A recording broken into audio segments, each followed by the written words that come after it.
Demi-dieux du monde moderne.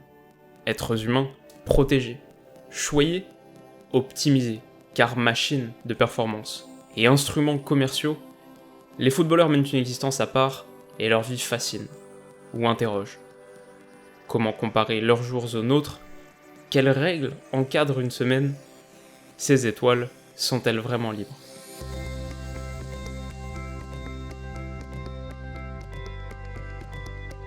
Yo les amis, j'espère que vous allez tous très bien, et je suis super content de vous retrouver pour une nouvelle analyse. Alors aujourd'hui on répond à une question que absolument personne n'a posée, mais qui n'est pas indigne d'intérêt pour autant, c'est combien d'heures un footballeur travaille-t-il par semaine? Alors intuitivement, on pourrait penser beaucoup. On est quand même sur un des métiers les mieux payés du monde, même de l'histoire de notre espèce. On a affaire à des athlètes de haut niveau qui se livrent une compétition féroce, et on est en présence d'humains qui jouissent d'un statut social d'élite, qui sont admirés et adulés. Tout ça, ça doit demander beaucoup de travail. Et bah c'est ce qu'on pourrait penser, mais d'un point de vue strictement horaire, la semaine type d'un footballeur est en fait assez peu chargée en football. Alors ça varie dans une certaine mesure, en fonction des clubs, en fonction des coachs, des calendriers, mais si on part sur une semaine avec un match le week-end, ça donne à peu près ça.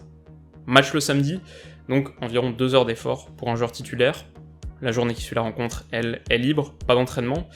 La journée qui précède la rencontre est souvent dédiée à un entraînement plus léger que d'habitude, pas plus de 2 heures.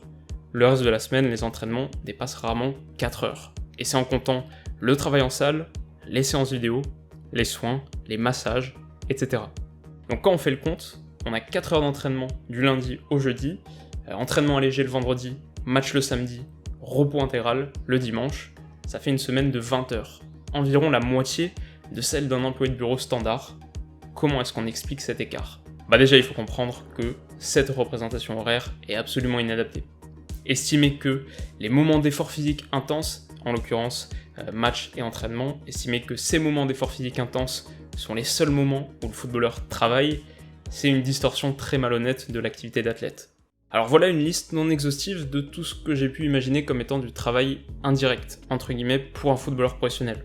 Alors n'hésitez pas à la compléter dans les commentaires, parce qu'il manque forcément des choses, mais je pense qu'on peut considérer le temps de transport pour un match à l'extérieur comme faisant partie du travail. Bon d'ailleurs ce serait pas nécessairement absurde de le considérer comme tel dans la vie de tous les jours aussi, mais c'est un autre débat. On peut y inclure également toutes les obligations médiatiques et commerciales, en tout cas celles qui sont décidées par le club, qui est après tout l'employeur du joueur. Dans beaucoup de structures, les repas pré- et post-entraînement sont aussi pris collectivement, d'une, pour avoir une emprise sur la nutrition de l'athlète, bien sûr, mais aussi pour renforcer les liens entre coéquipiers. Enfin, avant certaines grosses confrontations, ou même pour chaque match, en fonction des clubs à nouveau, les joueurs ont droit à la fameuse mise au vert. Voilà, force est de constater que ça fait quand même pas mal d'heures en plus, et ça montre à quel point la semaine type qu'on a évoquée en intro est absurde.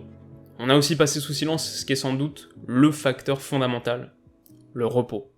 Car oui, pour un athlète de haut niveau, qui sollicite intensivement son corps quasi quotidiennement, et qui évolue dans un environnement compétitif féroce, peu de choses sont aussi importantes que le repos.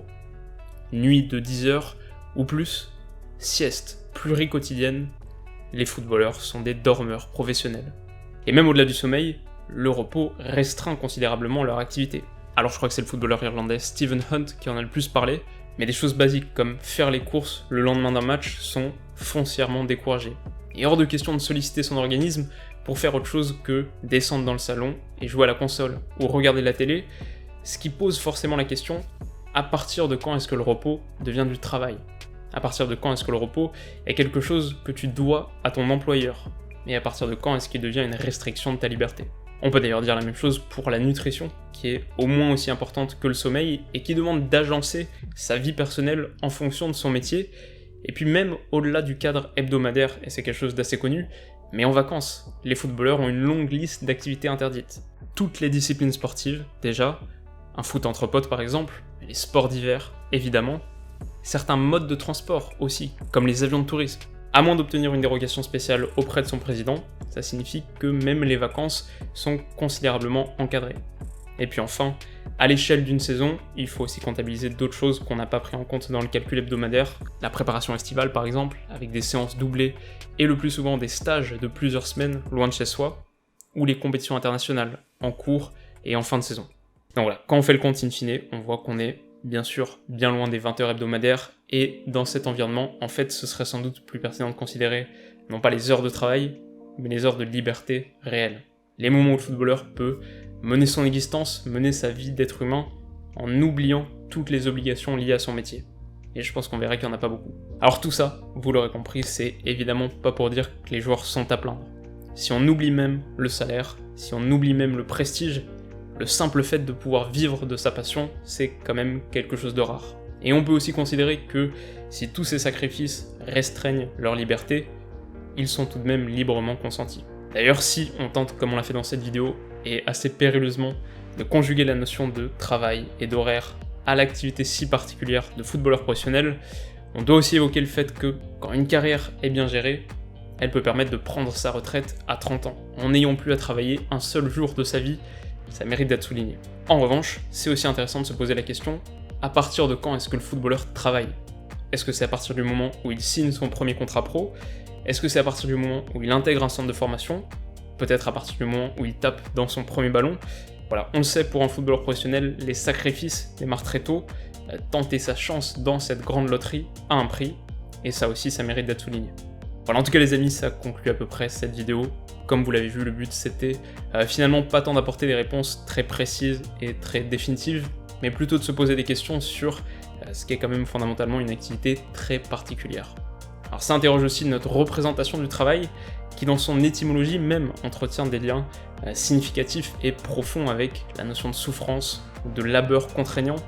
Voilà, je trouvais que c'était un sujet intéressant et qu'il y avait matière à réfléchir. J'espère que c'était aussi votre cas. Si ça vous a plu donc, bien sûr, n'hésitez pas à mettre un petit like, un petit pouce bleu, ça m'aide beaucoup. Si ce genre de contenu vous intéresse et que vous voulez continuer à en apprendre sur le foot, vous pouvez aussi vous abonner à la chaîne, ça me fera très très plaisir. De l'autre côté, quoi qu'il arrive, on se retrouve très vite pour la suite. Alors d'ici là, comme d'habitude, passez une super journée et une excellente soirée. Prenez soin de vous surtout. Bisous.